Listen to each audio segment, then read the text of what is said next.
Welcome to this week's edition of the SchoDown. Making his debut appearance in the main studio today is backline coach Luke Webster. Webby, how are you, mate? I'm good, thanks, Sco. How are you? Yeah, good, thank you. Now, during my playing career, used to you looking after the forward line and you wanted nothing to do with me, but now you've upgraded to the backline, mate. How are you finding it? Yeah, I'm really enjoying it, Scoey. Look, the forward line were really good to work with. It was great to work with like JK and Lecker's last little bit, and obviously JD over the last couple of years in Cripper, but as we know, our backline is probably one of the most mature backlines, and particularly the most mature in our lines of our group here.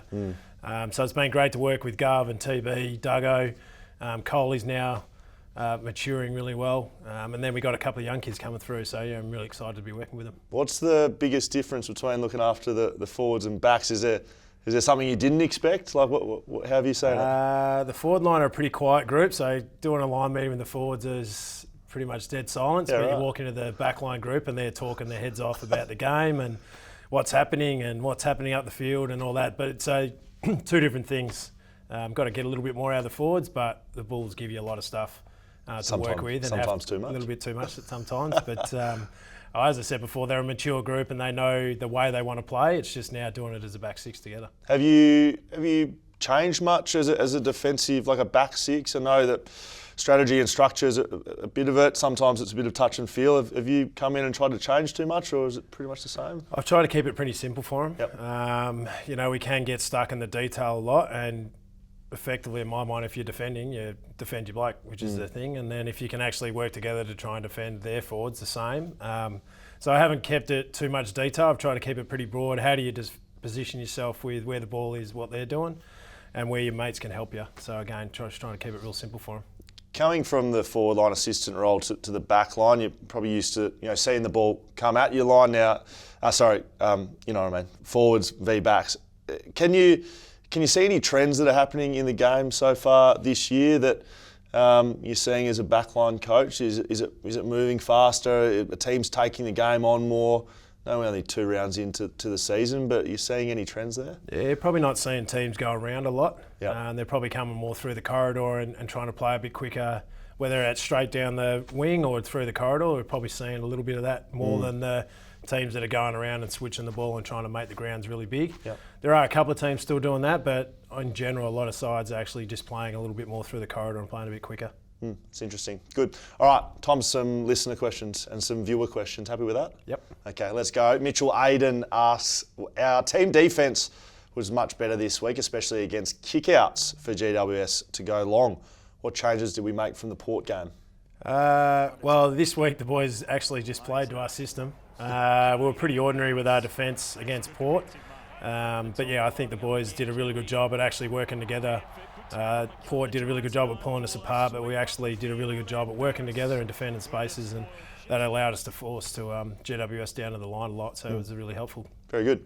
Julian asked, did Brady Hoff spend all of the game on Toby Green? If so, were you happy with his performance? If I can add a little bit to that, I've really enjoyed watching Brady develop. I think he'll be a much better player than I ever was, but I see a little bit of myself in him. He can play tall, he can play small, get some big matchups. How have you seen it? Yeah, look, he did play on Toby for the majority of the game, Yeah. particularly when he was forward.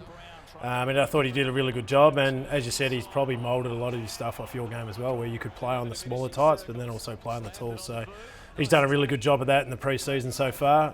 He played on a Rankin type against Adelaide in the pre-season, and then he plays Toby Green this week. So his ability to be able to do both was really good, and I think Toby only had 2 shots on goal, was 60 inside 50, so did a really good job on him. Wow, because he's taller than people think, isn't he? He's about 192, 193? Yeah, 191 I think he is, yeah. So to be able to do that must be a good tool to have at your disposal as a backline. Yeah, definitely, and it's great to be able to just pull a different lever for whoever gets on top. And we needed him on Toby this week, and next week it could be someone different, so we can just pull those different levers. Yeah, good. Love it. Dan asks, how far away is Harry Edwards, and how are you seeing Kobe Bergil's progression? Would you predict he debuts this season? Harry Edwards, I believe, is up for selection this week. If it's not this week, it's definitely the week after, but he'll be up for selection, and whether that's Waffle or with us. So he's really close, which is good. And Kobe's done some really good stuff over the pre-season. He'll probably come back in his best condition so far. Had a little bit of a hiccup after Christmas, but has got himself going again. And look, if he played some better footy on the weekend and string a few more games together, at some stage we'd like to hopefully at the back end of this year he's pushing for selection. Great, good to hear. Can't stand ya. Sends this one in. Not talking to you, Webby, don't worry. The Dogs played themselves into form over the last couple of weeks. Some big, dangerous forwards. How will we look to tackle them on Sunday coming up? Yeah, look, they having a look at their game yesterday in review. They looked very dangerous, and it's not just their tools, their smalls. Waitman obviously kicked 6. Yep. He's been pretty good in the first couple of rounds. West has been really good, but as we know, Norton, Ugelhagen, they got Darcy there now. They've got some big tools that we've got to look after as well, and they can jump on heads, but they're also good at the ground level. So our back 6 are going to have a good challenge again this week. They've played some good footy last week, so hopefully again they can put that together and really nullify their forwards. Important with pressure up the ground. I know the turnovers hurt us a lot against GWS. That's what you're looking for from a backline coach, that pressure up the ground? Yeah, definitely. The more pressure we can get up the ground, it means we turn the ball over closer to our goals, hopefully. And also, if they do get through, there is enough pressure for our backs to be able to defend those. And I thought the boys did a really good job on the weekend. Good, mate. That's it for this week's episode of the SchoDown. Webby, good luck for the extended road trip, hopefully returning with some premiership points in a fortnight. I'll probably see you at Gather Round. Sounds good. Thanks for having me, Scully. No worries. Did you like the name, SchoDown? Yeah, it's beautiful. Okay. Who come up with that, you? Not me.